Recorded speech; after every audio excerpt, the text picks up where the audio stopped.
अस्सलाम वालेकुम dear students. आज के लेक्चर में हम बात करेंगे एम्पेयर्स लॉ की। जैसा कि हम सब जानते हैं कि एम्पेयर्स लॉ फिज़िक्स के अंदर एक काफ़ी फेमस लॉ है। तो इसको हम देखते हैं कि इसकी जो है वो स्टेटमेंट के साथ इसको हम स्टार्ट करते हैं कि इसकी हमें स्टेटमेंट क्या बताती है। ठीक है, ये हमारे पास इसकी स्टेटमेंट लिखी हुई है।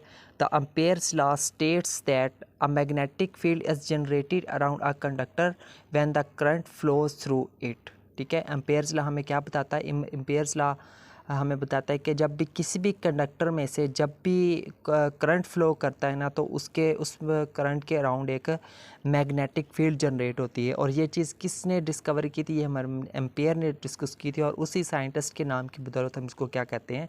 एम्पेयर्स लॉ कहते हैं। ठीक है, तो एम्पेयर्स लॉ हमें क्या बताता है? जब भी हम किसी भी कंडक्टर में से करंट फ्लो करवाते हैं तो उस कंडक्टर के अराउंड एक मैग्नेटिक फील्ड जनरेट होती है। ठीक है, तो इसको हम कहते हैं एम्पेयर्स लॉ। ठीक है, मज़ीद इस लॉ के बारे में हमें यहाँ पे मज़ीद है, इसलिए लॉ हमें क्या बताता है? The magnitude of generated magnetic field at a point is directly proportional to the current of to the amount of current. ठीक है, मज़ीद हमें क्या बताता है कि जो magnitude of generated magnetic field है ना, वो मैग्नेटिक फील्ड का जो मैग्नीट्यूड है वो डायरेक्टली प्रोपोर्शनल होता है अमाउंट ऑफ करंट के। यानी कि हम जितना ज़्यादा उस करंट में से करंट फ्लो करवाएंगे ना, उतनी ज़्यादा उसके इर्द गिर्द मैग्नेटिक फील्ड जनरेट होगी। And inversely proportional to the distance between the point and a straight current carrying conductor. तो उस पॉइंट और उस करंट कंडक्टर के दरमियान जितना ज़्यादा डिस्टेंस होता जाएगा, उतनी ही कम मैग्नेटिक फील्ड फिर क्या होगी?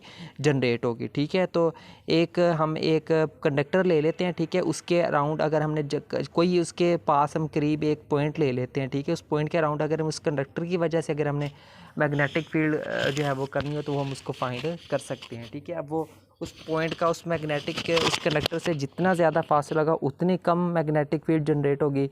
और ठीक है, पहली कंडीशन ये ठीक है। और एक कंडीशन क्या है कि उस कंडक्टर में से जितना ज़्यादा हम करंट फ्लो करवाएंगे, उतनी ज़्यादा उसके अराउंड मैग्नेटिक फील्ड जो है वो जनरेट होगी। ठीक है, अगर इसके एक्सप्लेनेशन की बात करें तो एक्सप्लेनेशन में यहाँ पे देखिए हमारे पास क्या है? कंसीडर अ स्ट्रेट कंडक्टर है through which current I flows the magnetic field B is generated around it in the form of circles according to Ampere's law. ठीक है, तो ये हमें क्या कह रहा है कि कोई एक कंडक्टर कंसीडर कर लें। ठीक है, स्ट्रेट कंडक्टर है हमारे पास, जिसमें से हम करंट आई फ्लो करवाते हैं। और करंट ऑफ आई फ्लो करवाया तो डेफिनेटली उसमें से जो उसके अराउंड क्या हुई? जनरेट हुई मैग्नेटिक फील्ड जनरेट हुई है। ठीक है, तो वो magnetic field according to Ampere's law किसके बराबर होती है? एम्पेयर्स लॉ की हमने दो कंडीशंस बनी है। पहली कंडीशन क्या थी?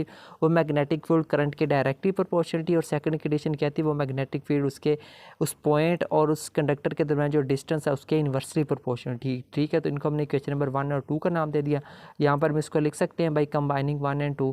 जब हम कंबाइन करके लिखेंगे तो हमारे पास ये फॉर्म बनेगी। ठीक है, साइन ऑफ यहाँ पे प्रोपोर्शनल को ख़त्म करेंगे, यहाँ पे कांस्टेंट ऑफ प्रोपोर्शनलिटी आएगा। और यहाँ पर ये जो म्यू नॉट ओवर 2 पाई है, ये हमारे पास क्या है? इसके बारे में हम यहाँ पे लिखते हैं, where mu naught over 2 pi is constant of proportionality and mu naught is called permeability of free space. यहाँ पे म्यू नॉट ओवर 2 पाई हमारे पास कांस्टेंट ऑफ प्रोपोर्शनलिटी है, जबकि इस कांस्टेंट में जो म्यू नॉट आ रहा है, ठीक है, वो क्या है? हमारे पास परमेबिलिटी ऑफ फ्री स्पेस है। और इसकी वैल्यू कितनी होती है? 4 pi into 10⁻⁻⁷ weber per ampere के बराबर होती है। ठीक है, AM के बराबर होती है।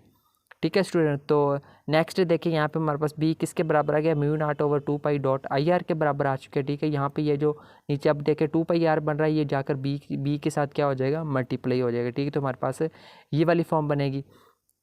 नेक्स्ट देखिए मजीद यहाँ पर, since 2 pi R is the length of path called circumference of circle and is donated bye DL, so the above equation becomes. ठीक है, हमें पता है कि ये जो 2 पाई R है, ये बेसिकली उसके सर्कमफ्रेंस को डोनेट कर रहे हैं। सर्कमफ्रेंस की यहाँ पे अगर लेंथ हमारे पास DL हो, तो 2 पाई R को हम किससे रिप्लेस कर सकते हैं? DL से हमने यहाँ पे उसको रिप्लेस कर दिया। ठीक है, और यहाँ पर देखें B dot DL dot product किसके बराबर होती है? कॉस थीटा के बराबर होगी। ठीक है, यहाँ पे एंगल कितने डिग्री का है? 0 डिग्री का। ठीक है, cos 0 किसके बराबर होता है? 1 के बराबर। 1 को BDL से मल्टीप्लाई किया तो हमारे पास क्या आ जाएगा? BDL is equal to mu naught I। अब एक बात यहाँ पर, ठीक है, आपने यहाँ पे डॉट भी नहीं लगाना, ऊपर ये एरोस भी नहीं लगाने। ठीक है, ये यहाँ पे बाय मिस्टेक हुआ है। ठीक है, क्योंकि यहाँ पे हमने इसकी जो है वो, जब हमने इसकी ये डॉट प्रोडक्ट यहाँ पर, ठीक है, इसके ऊपर एरो बनता था, यहाँ पर लगा सकते हैं हम इनके ऊपर एरोस, क्योंकि यहाँ पर वेक्टर फॉर्म है। यहाँ पर देखिए हमने जैसे उसकी जो वेक्टर फॉर्म इसको ओपन किया है डॉट प्रोडक्ट को, तो एरोस भी ख़त्म कर देने हैं और दरमियान में यहाँ पे डॉट भी नहीं लगाना, ठीक है। ये बहुत बड़ी मिस्टेक है, इसको अब दूर कर लेना। इसको हम क्या देते हैं, इक्वेशन नंबर 4, ठीक है। नेक्स्ट देखें यहाँ पर हमारे पास मज़ीद। Now consider an Amperian loop to find magnetic field set up by current in a long straight wire, ठीक है, is which is perpendicular to plane of loop and current flows out of wire as shown in figure, ठीक है। तो उस wire के उस connector के around कोई एक एम्पेरियन लूप कंसीडर करने जो कि उसके डायरेक्शन के क्या है, परपेंडिकुलर है, ठीक है। now take a small length element dr of the Amperian loop, उस एम्पेरियन लूप का एक स्मॉल एलिमेंट ले लेना है जिसकी जो लेंथ क्या है हमारे पास dr है। The total line integral of Amperian loop, तो उस लाइन तो उस एम्पेरियन लूप का जो टोटल लाइन इंटेग्रल है वो किसके बराबर आ जाएगा, वो हमारे पास आ जाएगा surf line integral B dot d r is equal to mu naught I के बराबर आएगा, ठीक है। यहाँ पर हम इसको लिख सकते हैं डॉट प्रोडक्ट को B D R cos theta की फॉर्म में भी हम इसको लिख सकते हैं, ठीक है। तो ये है हमारे पास एम्पेयर्स लॉ कहलाता है, ठीक है। ये हमारे पास एम्पेयर्स लॉ की मैथमेटिकल फॉर्म है। अब हम इसकी इंटेग्रल फॉर्म और डिफरेंशियल फॉर्म को भी कैलकुलेट करेंगे, ठीक है। इसको हम क्वेश्चन नंबर 5 का नाम दे दिया, ठीक है। सो इंटेग्रल फॉर्म इसके कैलकुलेट करने के लिए हम जानते हैं कि जो एम्पेयर लाए वो किसके बराबर है, इस चीज़ के बराबर होता है, ठीक है। और यहाँ पे ये जो आई है, आई की जगह पे हम उसकी करंट डेंसिटी के हिसाब से आई की वैल्यू कितनी होती है, J integral J dot d A होती है, ठीक है। तो उसकी जगह पे हमने उसकी वैल्यू पुट कर दी, ठीक है। सो हम यहाँ पे लिख सकते हैं this is called the integral form of Ampere's law. तो एम्पेयर्स लॉ की ये फॉर्म क्या कहलाती है, इंटेग्रल फॉर्म कहलाती है, ठीक है।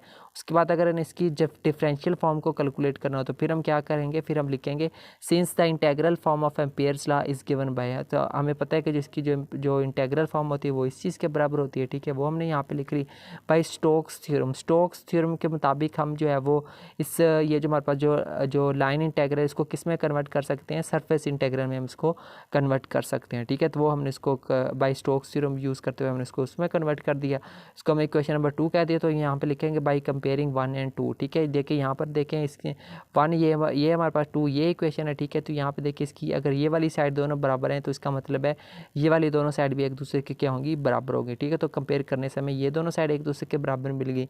यहाँ पे ये वाला फैक्टर राइट हैंड साइड पर हमारे पास प्लस है तो लेफ्ट हैंड साइड पर जाकर क्या हो गया, माइनस। अब यहाँ पर भी डी आ रहा है तो यहाँ पे हम डी ए को हम क्या कर सकते हैं, यहाँ पे हम कॉमन ले लिया। इसी तरह यहाँ पर भी इंटेग्रल आ रहा है, यहाँ पर भी इंटेग्रल आ रहा है, तो हम यहाँ पे इंटेग्रल को भी हमने कॉमन ले लिया। अंदर हमारे पास ये वाली चीज़ रहेगी, ठीक है। यहाँ पे देखिए डेरिवेटिव और इंटेग्रल आपस में कैंसिल आउट हो जाएगा, पीछे हमारे पास ए रह जाएगा। और हमें पता है कि सिंस जो एरिया होता है वो कभी भी 0 के बराबर नहीं हो सकता, ठीक है। तो यहाँ पे हमारे पास जो है वो ये वाला फैक्टर किसके बराबर आ जाएगा, 0 के बराबर आ जाएगा, ठीक है। इसी तरह माइनस म्यू नॉट जो है वो राइट हैंड साइड पर जाएगा तो क्या हो जाएगा, प्लस हो जाएगा, ठीक है। और ये जो फॉर्म है ये हमारे पास क्या कहलाती है, ये हमारे पास एम्पेयर लॉ की डिफरेंशियल फॉर्म कहलाती है, ठीक है। तो यहाँ पे आप लिख सकते हैं hence it is called differential form of Ampere's law, ठीक है स्टूडेंट।